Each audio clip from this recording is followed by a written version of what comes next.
Ladies and gentlemen, welcome to this Warlords of Draenor Beta preview video. And in this video, we're going to be taking a look at the new Bloodmaul Slag Mines Dungeon that will be coming with Warlords of Draenor.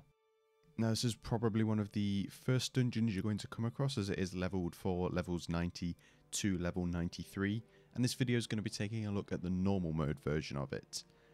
The dungeon consists of 4 main bosses, and there's also 2 little mini bosses that aren't overly powerful, but they're still little quirky bosses, I guess, so it's something else to do in the dungeon.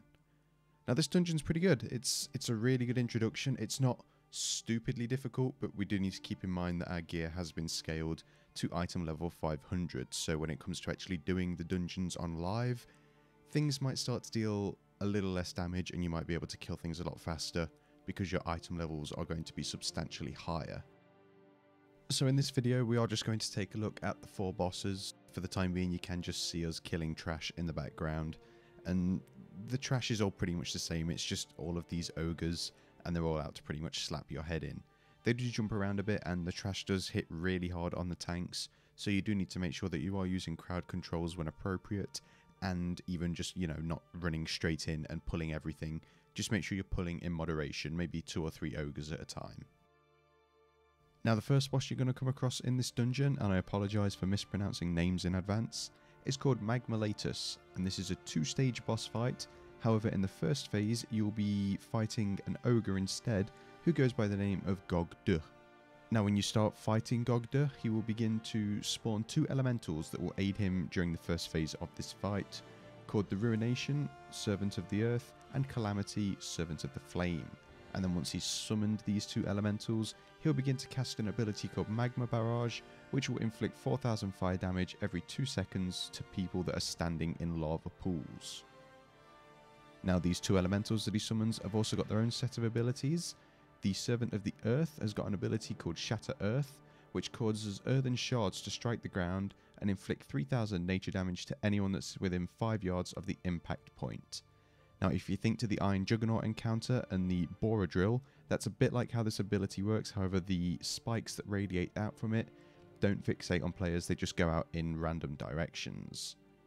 The Servant of the Earth's second ability is called Rough Smash, and this will cause him to smash the ground, inflicting a high amount of physical damage to any enemies that are within 10 yards in a frontal cone. It will also stun them for 2 seconds, so simply just make sure you're walking or running away from this as fast as you can. And the Servant of the Flame has got 3 abilities you'll have to deal with. The first one is called Dancing Flames, and the Servant will instantly burn an enemy and then inflict additional fire damage every 2 seconds for 6 seconds. And if the Dancing Flames is not dispelled from that player, it will jump to another nearby enemy, so that'll be one of your allies. Just need to make sure you're dispelling this ability as soon as you can. His next ability is called Firestorm, and this will ignite the area surrounding the caster, and it will cause a small amount of fire damage to any nearby enemies every 1.65 seconds. And his third ability is taking a page out of the Mage book and is called Scorch, and this will simply cause him to just scorch an enemy for moderate fire damage. Once you've killed off Gogd, Magma Lettuce will spawn, and you'll then enter phase 2 of the fight, and he has his own set of abilities that he's going to use against you. His first ability is called Withering Flames, and this will cause him to inflict 3000 fire damage every 2 seconds, and it will also reduce the attack, casting and movement speed by 25% of the players he's attacking. If this is not dispelled, it will periodically ignite another ally with an ability called Choking Ashes, and this inflicts 3000 fire damage every 2 seconds, and also reduces your attack, casting and movement speed by 25%. His next ability is called Slag Smash, and this simply causes him to smash the ground again and inflict 14,000 physical damage to anyone that's nearby, and you'll get stunned for 3 seconds. Simply just make sure you're moving away from this. It's kind of like the ability that the Servant of the Earth has. His next ability is called Molten Impact, and this will cause him to create a molten impact near an enemy target, summoning a molten elemental. Now, the impact will deal a moderate amount of fire damage to anyone near the center, and the damage you take will decrease the further you are away from the impact. The Molten Elemental's got 2 abilities he'll throw at you, the first one being called Magma Barrage, and this will inflict 4000 fire damage every 2 seconds to anyone that stands in the lava pools. And his next ability is called Volcanic Tantrum, and hot magma will erupt outwards from him, causing 5,500 fire damage to anyone that's standing in the fire line. So you can see that us dealing with these abilities in the video in the background. All in all, this boss is fairly straightforward and simple. The healing can build up quite a bit at some times, especially when there's lots of magma going out, but it is manageable, and all in all, it's a really good fight for a first one in the dungeon.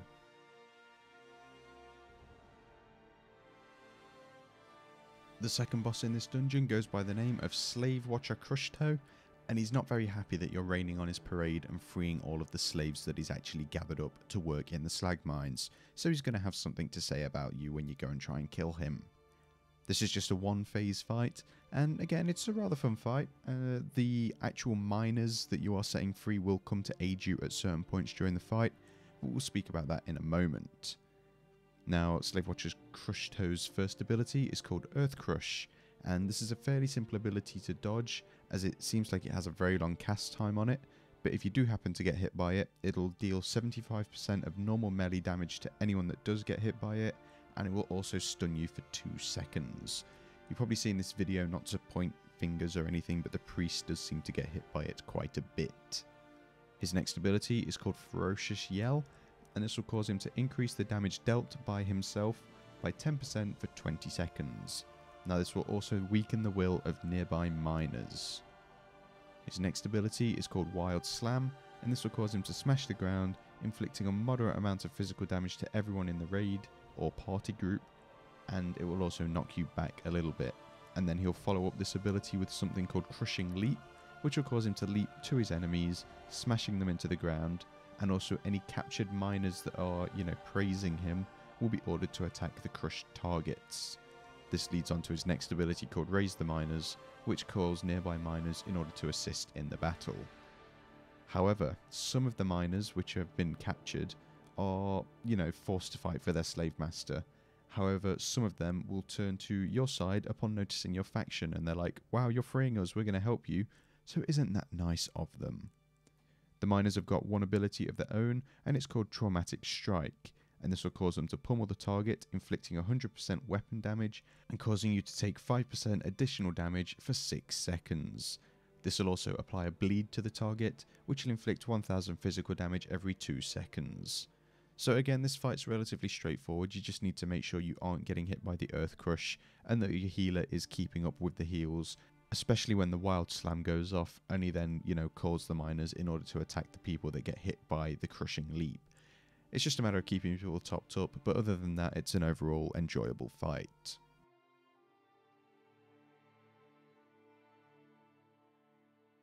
The third boss goes by the name of Roll Tal, or Roll Tall, depending on how you want to pronounce it. And despite him only having 3 abilities, I personally think this is the best encounter in this 4-man dungeon, just because there's always something going on, there's always something to heal, and you're always actively doing something. So, something for everybody. His first ability is called Fiery Boulder, and he will summon a fiery boulder that inflicts 15,000 fire damage to anyone within 8 yards of the impact, and the boulder will roll across this thin bridge we're on. Just keep that in mind, we're on a thinnish bridge, and when it's rolling, it will inflict a high amount of fire damage to anyone that it hits, and it will also stun them for 1 second. So if you see a big molten ball coming towards you, you just simply need to move to the side, away from it. His next ability is called Heat Wave, and this will cause him to periodically push you back over a period of 8 seconds, as well as dealing 3000 fire damage every second. So you're obviously being pushed back, so you need to rely on your hots or some form of heals to keep people alive, as they'll be taking a small amount of damage as you're getting pushed back. And his third and final ability is called Burning Slag, and this will cause him to throw burning slag or fire lava puddles at people, and it will set the targeted area on fire, inflicting 7000 fire damage every second to anyone that stands in it. Thank God we're not on a wooden bridge and he's throwing fire at us. That'd be disastrous. Oh, wait. Nevertheless, this ability will kind of act as a soft enrage for this encounter, because as it goes on, more and more lava pools are going to appear, and you're going to have nowhere to move to in order to move away from the fiery boulders without taking damage. So, yeah, it's a fun fight. As you can see in the video, there's always something going on. You're always dodging something, or trying to run back towards the boss and not get killed by big molten balls. And once you've defeated Roltal, the fourth and final boss you're going to come along and face is called Gug Rock. And just like the Roltal fight, this boss has also got a kind of soft enrage timer that we're going to take a look at in a moment's time. Now, his first ability is called Molten Blast, and this will cause him to blast an enemy with molten slag, inflicting 20,000 fire damage, and it will also buff him with 1 stack of molten core. And for every stack of molten core he gets, his damage is increased by 10% for 1 minute. And if this molten core reaches 3 stacks, he will cast an ability called Molten Barrage, which will cause him to explode with molten energy, dealing 12,500 fire damage to everyone in the party. And this will then remove his 3 stacks of molten core. So as the stacks build up, he'll deal more damage, but once he's reached 3 stacks, he kind of explodes in one massive damage burst, and then he starts dealing less damage as the stacks build up again. His next ability is called Magma Eruption, and this is his kind of soft enrage timer. As you can see in the video, we do get a lot of these spawning, and it's called Magma Eruption, and this will cause him to summon pools of magma at every player's location, and the pools will persist for 2 minutes.